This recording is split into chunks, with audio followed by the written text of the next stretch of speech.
Hello everyone. तो कैसे आप सब? आई थिंक सब अच्छे होंगे, मस्त होंगे, तंदुरुस्त होंगे।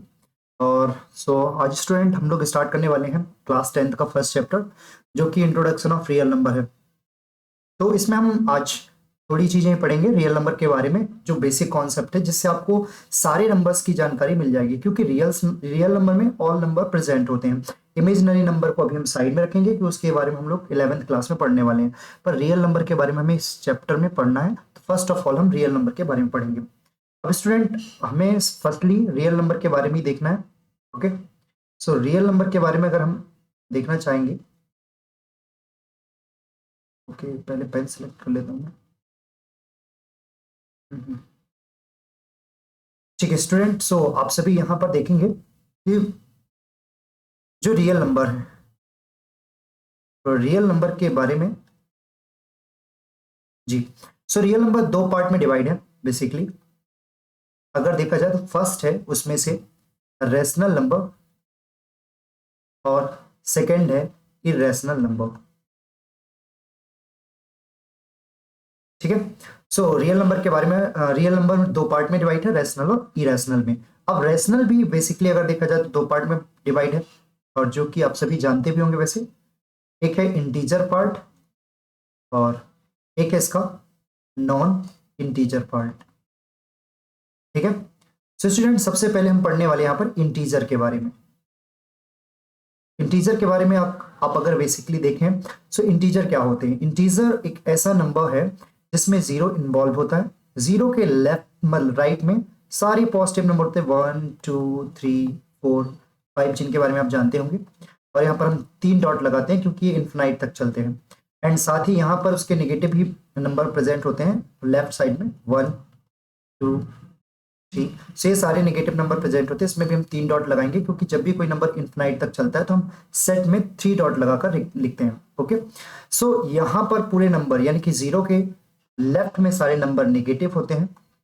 ओके, और अगर जीरो के हम राइट में देखें, सारे नंबर कैसे होते हैं? पॉजिटिव। ठीक है, ये आपको ध्यान रखना है। सेम इंटीजर से ही बना हुआ है मिलके अपना नेचुरल नंबर। अगर नेचुरल नंबर के बारे में हम देखें थोड़ा सा, नेचुरल नंबर है क्या बेसिकली? तो अगर नेचुरल नंबर को हम बोले तो बोल सकते हैं कि जो पॉजिटिव इंटीजर होता है, पॉजिटिव इंटीजर जो है, वही तो क्या है? वही है आपका नेचुरल नंबर, यानी कि 1 2 3 4 5 और डेड डेस्टस। यही जो आपका पॉजिटिव इंटीजर है, इसी को ही हम नेचुरल नंबर बोलते हैं। और अगर हम होल नंबर देखें, होल नंबर क्या है बेसिकली? होल नंबर भी एक ही है कि अगर हम इस पॉजिटिव इंटीजर में जीरो को ऐड कर दें, हमारा क्या बन जाएगा? Whole number. 0 1 2 3 4 5 और डेड। ये आपका बन जाएगा क्या? Whole number. ठीक है। आप जीरो के बारे में जरा ध्यान रखिएगा, जीरो ना ही पॉजिटिव है ना ही निगेटिव है, इसको हम न्यूट्रल कैलकुलेट कर सकते हैं, न्यूट्रल नंबर। ठीक है, तो ये न्यूट्रल है ना, न्यूट्रल नंबर है, ध्यान रखिएगा। ओके, एंड अब हम अगली स्लाइड में ही देखते हैं दूसरे नंबर्स। होल नंबर्स हो गए, हमने पढ़ चुका होल नंबर के बारे में, नेचुरल नंबर के बारे में। अब अगर बेसिकली अगर हम देखें तो यहाँ पर इंटीजर्स को और दो पार्ट में डिवाइड किया गया है। आई थिंक अगर आप लोग जानते होंगे, इवन और ऑड में। ठीक है, पहला हम इवन ले लेते हैं और दूसरा हम ले लेते हैं ऑड नंबर। इवन नंबर क्या है? तो जो डिविजिबल होंगे वो 2 से, उसे हम इवन नंबर बोलेंगे। ठीक है ना, यानी कोई भी नंबर डिविजिबल बाय 2, यहाँ मैं शॉर्ट में लिख रहा हूँ आप समझ जाइएगा। एनी नंबर जो कि 2 से डिविजिबल है उसे हम क्या बोलेंगे? Even number. और इसको पहचानने का तरीका ऐसा है कि हम इस कोई भी नंबर के लास्ट डिजिट में अगर 0 देखते हैं, 2 देखते हैं, 4 देखते हैं, 6 देखते हैं, 8 देखते हैं, इसे हम कह सकते हैं कि ये एक इवन नंबर है। ओके, और आपको पता है कि इवन एक इंटीजर का पार्ट है, जो नेगेटिव भी हो सकते हैं, यानी कि माइनस प्लस दोनों में ही हो सकते हैं। ठीक है, प्लस माइनस, सॉरी जीरो में हमें नहीं लगाना चाहिए प्लस माइनस, यहाँ plus minus plus minus plus minus plus minus, यानी कि किसी भी डिजिट के लास्ट में अगर आप 2 4 6 8 और 0 देखते हैं तो आप कह सकते हैं क्योंकि ऑल नंबर 2 से डिविजिबल है, इसे आप इवन नंबर कह सकते हैं। यहीं पर अगर मैं बात करूं ऑड नंबर की, तो ऑड नंबर क्या होगा? Not divisible by 2, not divisible by 2, 2 से डिविजिबल नहीं होगा। इसमें हम क्या ले सकते हैं? जैसे 1 3 5 9। सो अगर कोई भी नंबर के लास्ट डिजिट 1 3 5 7 9 होंगे, प्लस माइनस दोनों में भी हो सकते हैं, कोई नहीं। ओके, सो इन्हें हम क्या बोलेंगे, odd number. Odd number always ध्यान रखिएगा, ऑड और इवन दोनों ही नंबर इंटीजर्स के पार्ट होते हैं, ठीक है। अच्छा, ये तो हो गया एक लेकिन कर तरीका, लेकिन जर्नल फॉर्म में हम इसे कैसे लिखेंगे, तो इसके बारे में आपको मालूम होना चाहिए। जर्नल फॉर्म में हम इसे कैसे कैसे लिखते हैं। सो अगर देखा जाए कि इवन जो नंबर होते हैं वो 2 का मल्टीपल होते हैं, उसे हम 2m के फॉर्म में लिख सकते हैं। आप m की जगह कोई भी वेरिएबल यूज कर सकते हैं, क्योंकि आप m की वैल्यू अगर 1 से लेकर कहीं भी रखते हो तो आपको एक इवन नंबर मिलते जाएगा। जैसे सपोज करो कि यहाँ पर मैं एग्जांपल लेता हूँ, 2m की वैल्यू आप 1 रख लो, सो 2 1 जा कितना हो जाएगा 2। 2 इंटू अगर मैं 2 रख लूँ तो 2 जा कितना मिल जाएगा 4। ये एक इवन नंबर है। आपको सपोज करना है 10 रखना है, 10 रख लीजिए, तो 2 10 जा कितना हो जाएगा 20। सो आपको इवन नंबर मिलता जाएगा, क्योंकि इवन नंबर बेसिकली 2 का मल्टीपल होते हैं। 2 का मल्टीपल की जगह हमने क्या ले लिया, m ले लिया। ओके, सो ये हो गए इवन नंबर को हम लोग 2m की फॉर्म में लिख सकते हैं। आप 2m m की जगह कोई भी वेरिएबल आप यूज कर सकते हो, क्यों यूज कर सकते हो, कोई दिक्कत नहीं है ना। बेसिकली ये ऑब्जेक्टिव का पार्ट है, आप वहां पर इसे देख सकते हैं। अगर मैं बात करता हूँ ऑड नंबर को, सो ऑड नंबर को कैसे लिख सकते हैं हम लोग, पहले तो मैं आपको एक एग्जांपल लेके समझाता हूँ। जैसे कि आप देखेंगे कि अगर इवन नंबर कोई भी लेता हूं मैं, जैसे आप 2 लेता हूं और अगर इसमें मैं +1 कर दूं, तो ये क्या मिल जाएगा मुझे 3, यानी कि एक ऑड नंबर मिल जाता है। या यही 2 लेकर अगर मैं -1 कर देता हूँ तो मुझे 2 में से 1 गया 1, ये भी ऑड नंबर मिल जाता है। इसका मतलब क्या हुआ, इसका मतलब ये हुआ कि अगर हम इवन नंबर में +1 या -1 करते हैं तो हमें ऑड नंबर मिल जाते हैं। तो अगर इसको जनरल फॉर्म लिखना हो तो कैसे लिखेंगे, 2m तो हमारे पास है ही क्योंकि ये इवन नंबर है, इसी में हम एक +1 कर दें या फिर 2m में -1 कर दें, क्योंकि ये इवन नंबर हो गया। इवन नंबर में +1 करोगे तो आपको ऑड मिलेगा, इवन नंबर में -1 करोगे तो भी ऑड मिलेगा। सो ये ऑड नंबर को लिखने का फॉर्म हो गया 2m +1 2m -1, और इसको हम लोग एक साथ भी लिखते हैं 2m +-1 के फॉर्म में। ओके, सो ये एक हो गया नंबर, बेसिकली की ऑड नंबर को लिखने का तरीका। Okay student, so I think आप लोग समझ ही गए होंगे इसके बारे में। और यही चीज देखिएगा, आप ऑब्जेक्टिव में अगर तीनों ही चीज आती हैं 2m +1 2m -1 2m +-1, सो आप क्या टिक करेंगे, आपको टिक करना है 2m +-1। ओके, ठीक है, क्योंकि 2m +-1 में ये दोनों ही इन्वॉल्व है, तो आप इस चीज के बारे में विशेष कर ध्यान रखिएगा। आगे हम बढ़ते हैं इसी नंबर के विषय में, आगे हम चलते हैं नेचुरल नंबर के बारे में पढ़ने के लिए, ठीक है। सो अब नेचुरल नंबर क्या है ये देखेंगे। चलिए स्टूडेंट, सो नेचुरल नंबर के बारे में हम लोग देख लेते हैं थोड़ा सा।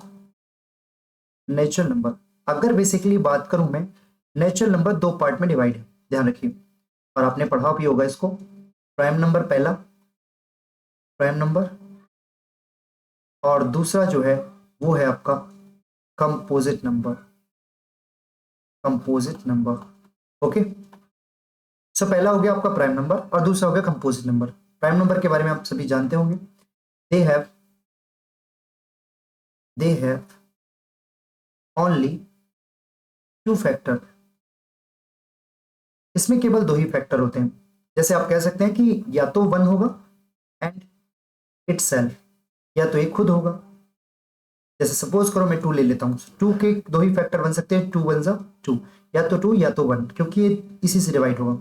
3 को ले सकते हैं तो 3 इंटू 1, यानी ये 3 से डिवाइड हो गया, तो फिर 1 से।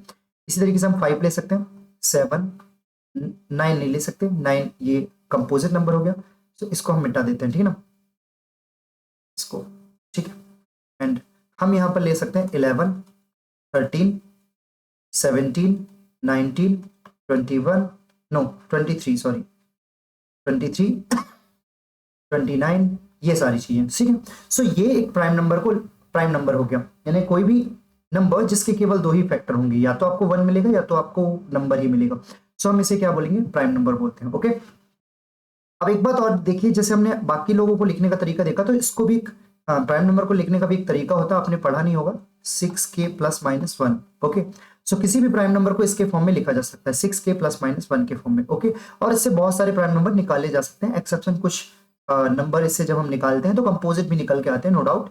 पर हमने क्या बोला कि प्राइम नंबर को हम इसके फॉर्म में लिख सकते हैं। जैसे आप 7 को ही लिखना चाहते हैं तो यहाँ पर k की वैल्यू अगर आप 1 ले लेते हो तो 6 इंटू 1 और +1, जैसे अगर मैं k की वैल्यू सपोज करो 6k +-1 के फॉर्म में लिखना है, और k की वैल्यू मैंने 1 कैलकुलेट की, 6 इंटू 1 +-1, यानी कि 6 1 6 +-1, यानी इफ 6 में से आप +1 करते हो तो 7 आएगा, या 6 में से -1 करते हो तो 5 आएगा, और दोनों ही के कौन से नंबर है, प्राइम नंबर है। ओके, सो ये प्राइम नंबर को लिखने का तरीका है 6 के +-1 के फॉर्म में, और इससे आप बहुत सारे प्राइम नंबर निकाल सकते हो।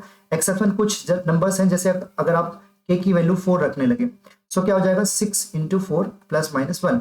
ओके, 6 4 हो जाएगा 24 +-1। अगर आप 24 से +1 करते हो सो कितना आएगा 25। अब देखिए इससे कंपोजिट नंबर निकला, जरूरी नहीं कि आपको हर बार इससे प्राइम नंबर निकलेगा, पर मोस्टली यानी 80% इससे प्राइम नंबर ही निकलते हैं। ये कंपोजिट हो गया, पर अगर आप वही 24 में से 1 माइनस करते हैं तो 23 आता है। ओके, सो ये कौन सा नंबर है, प्राइम नंबर है। ओके, सो इतना आपको पता चल गया होगा। और कंपोजिट नंबर के बारे में हमें बताना ही क्या, आप सभी जानते हो, they have more than 2 factor. ठीक है, मोर देन 2 फैक्टर।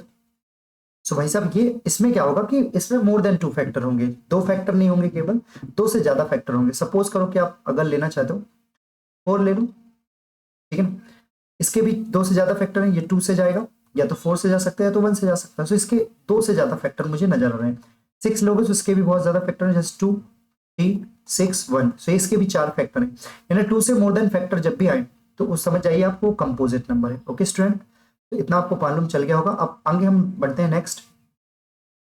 ठीक है, सो ये सारे ही रेशनल नंबर के ही पार्ट हैं, आप इसको प्लीज ध्यान रखिएगा, क्योंकि मैंने रेशनल नंबर से इसको अलग किया है, इंटीजर और नॉन इंटीजर को। ठीक है, अब अगर मैं आपको बताना चाहूं तो 2 नंबर और होते हैं जो हमें पढ़ना है पहले, को प्राइम नंबर। ठीक है, सो को प्राइम नंबर क्या होते हैं, बेसिकली आपको को प्राइम नंबर के बारे में जानना जरूरी है। को प्राइम नंबर एक ऐसे 2 नंबर्स जिनके बीच 1 के अलावा और कोई कॉमन फैक्टर हो ही नहीं, सो उसे हम क्या बोलेंगे, को प्राइम नंबर। सपोज करो कि जैसे मैं अगर लेता हूं, यहाँ पर हम लोग लेते हैं जैसे कि 4 लिया मैंने, और आप ले लीजिए 5। सो 4 इसको लिख सकते हो आप 4 2 × 2 लिख सकते हो, ज्यादा से ज्यादा इसको फैक्टराइज करोगे 2 × 2 × 1, एंड 5 को क्या लिख सकते हो 5 × 1। सो देखिए अगर इन दोनों का कॉमन फैक्टर देखा जाए तो 1 है, 1 के अलावा कोई नहीं है। तो अगर कॉमन फैक्टर आपका कितना आता है, कॉमन फैक्टर 1 आता है, सो उस नंबर को हम क्या बोलते हैं, दोनों नंबर को को प्राइम नंबर। ठीक है, यहाँ पर एक को प्राइम नंबर है। ठीक है स्टूडेंट, सो आपको इतनी चीजें तो समझ में आ गई होगी को प्राइम नंबर होता क्या है।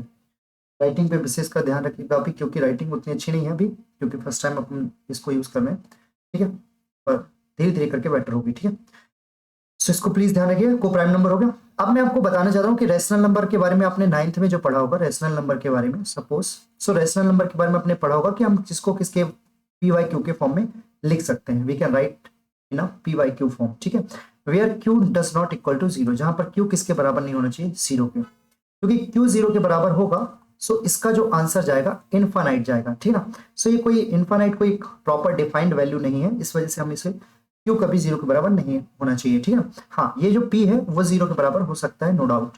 ओके, पी इक्वल टू 0 हो सकता है, क्योंकि 0/q से हमें कोई फर्क नहीं पड़ता, आंसर 0 ही आएगा। ओके, सो 0 एक रेशनल नंबर ही है। ठीक है, समझ रहे होंगे सभी। अब हम लोग आगे बढ़ते हैं, और ठीक है इसके बाद मैं आपको बताना चाहूंगा थोड़ा सा इरेशनल नंबर के बारे में। इरेशनल नंबर, ओके, सो इरेशनल नंबर क्या होते हैं आप सभी को ये भी मालूम होना चाहिए। इरेशनल नंबर वो होते हैं जिनको हम किसके फॉर्म में लिख सकते हैं, रूट एम के फॉर्म में लिख सकते हैं, पर कोई भी नंबर रूट एम से बाहर नहीं आना चाहिए। जैसे आप देखो √2, √3, √5, √6, √7, ये सारे नंबर जो कभी रूट से बाहर नहीं आएंगे। ठीक है ना, अब आप ये नहीं बोल सकते कि √4 भी एक रेशनल नंबर, क्यों, क्योंकि अगर 4 का रूट देखो तो 2 होता है, तो ये तो रेशनल बन गया, फिर इरेशनल कहाँ रहा। ओके, सो ये जरूर ध्यान रखिएगा। सो वो नंबर जो रूट एम के फॉर्म में हमेशा रहेंगे उसे हम क्या बोलेंगे, इरेशनल नंबर। ओके बेटा, सो अब हम डेसिमल के फॉर्म में थोड़ा सा और चर्चा कर लेते हैं कि डेसिमल के रूप में हम कैसे पहचानेंगे नंबर को। डेसिमल, सो डेसिमल को भी बेसिकली 3 पार्ट में बांटा गया है, और वो ध्यान रखिएगा, आपको मैं बता देता हूँ। ठीक है, डेसिमल को भी 3 पार्ट में डिवाइड किया गया। पहला तो आपका होता है टर्मिनेटिंग डेसिमल। ठीक है, टर्मिनेटिंग डेसिमल। एक होता है non terminating, non terminating. Okay, non non terminating recurring, आपने 9th में पढ़ा होगा, और एक बार वापस मैं आपको पढ़ाता हूँ। और यहां पर होता है non terminating, non terminating, non recurring. ठीक है, ये डेसिमल के 3 फॉर्म होते हैं। टर्मिनेटिंग क्या होता है, जिसमें कंप्लीटली डिवाइड चला जाता है, और जब भी किसी नंबर में कंप्लीटली डिवाइड जाता है तो हमेशा ऐसे लिखा जाता है 0, 4, 2, 8। सपोज करो इसमें कंप्लीटली डिवाइड जा चुका है, इस वजह से यह नंबर आगे नहीं बढ़ रहा है, ठीक है।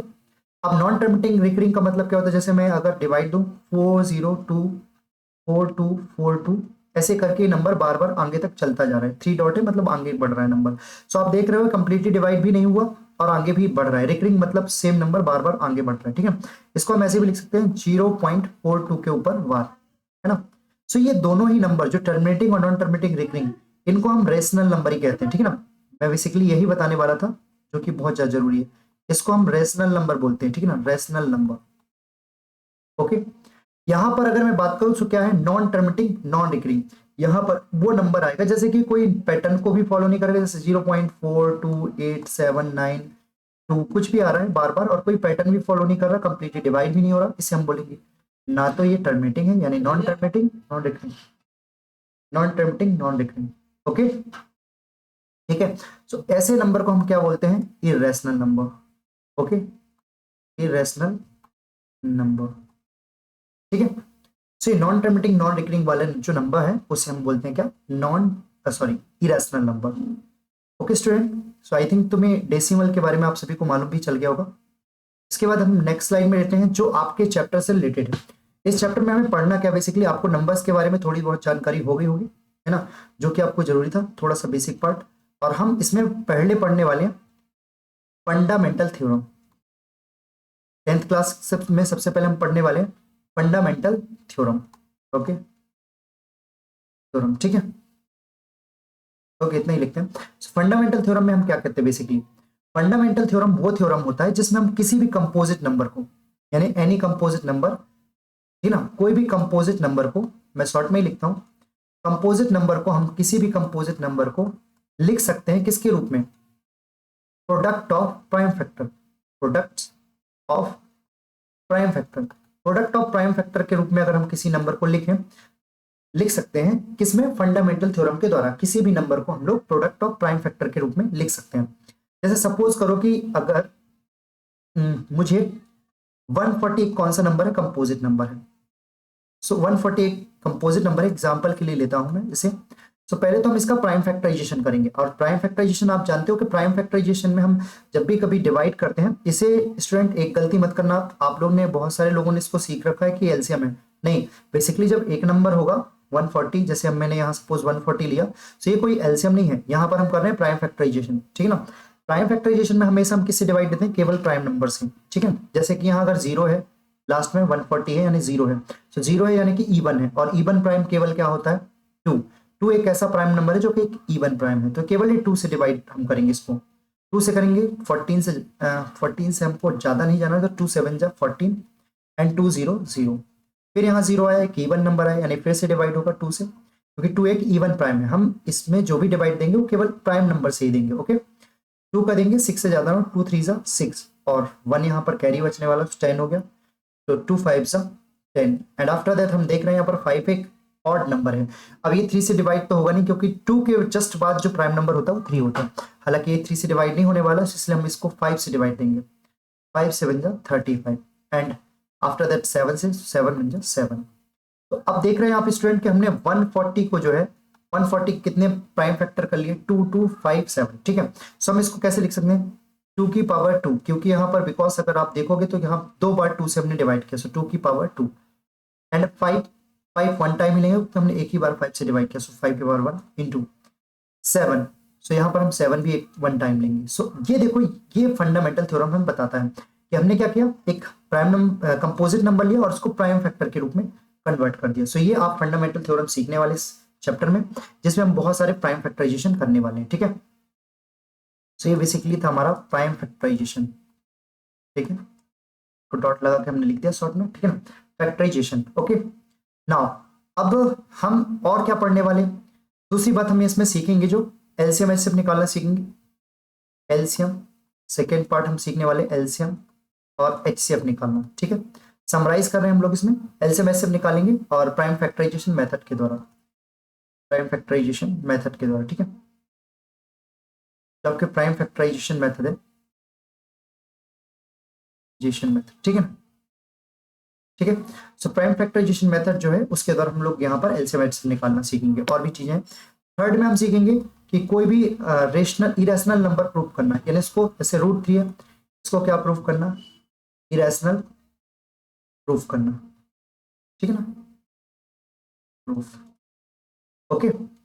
सो ये सब चीजें हम सीखने वाले हैं, मतलब 3 टॉपिक हमारे 10th क्लास में है। बेसिकली हमने आज इसके बारे में इस लेक्चर में पहला बेसिक पढ़ा, कल हम इसकी जो नेक्स्ट वीडियो रहेगी उसमें आपको एलसीएम और एचसीएफ सिखाने वाले हैं। ओके स्टूडेंट, सो आज के लिए इतना काफी आई थिंक, और ये चीजें आप पढ़िए और जरूर रिवाइज कीजिए, और बार बार इसको रिवाइज करना जरूरी है, ठीक है। सो प्लीज इसको रिवाइज कीजिए और अपनी कॉपी में नोट्स बनाते हुए इसको फर्स्ट पेज में लिखिए, ठीक है ना। नेक्स्ट वीडियो हम लोग करने वाले इसका एलसीएम और एचसीएफ, ओके। एंड हमारा फर्स्ट चैप्टर की जो जो एक्सरसाइज है आई थिंक 1.1 और 1.2, सो इसे हम कंप्लीट करेंगे, ठीक है ना। आफ्टर दैट हम सेकेंड चैप्टर की ओर मूव करेंगे। थैंक यू स्टूडेंट आज के लिए, ओके।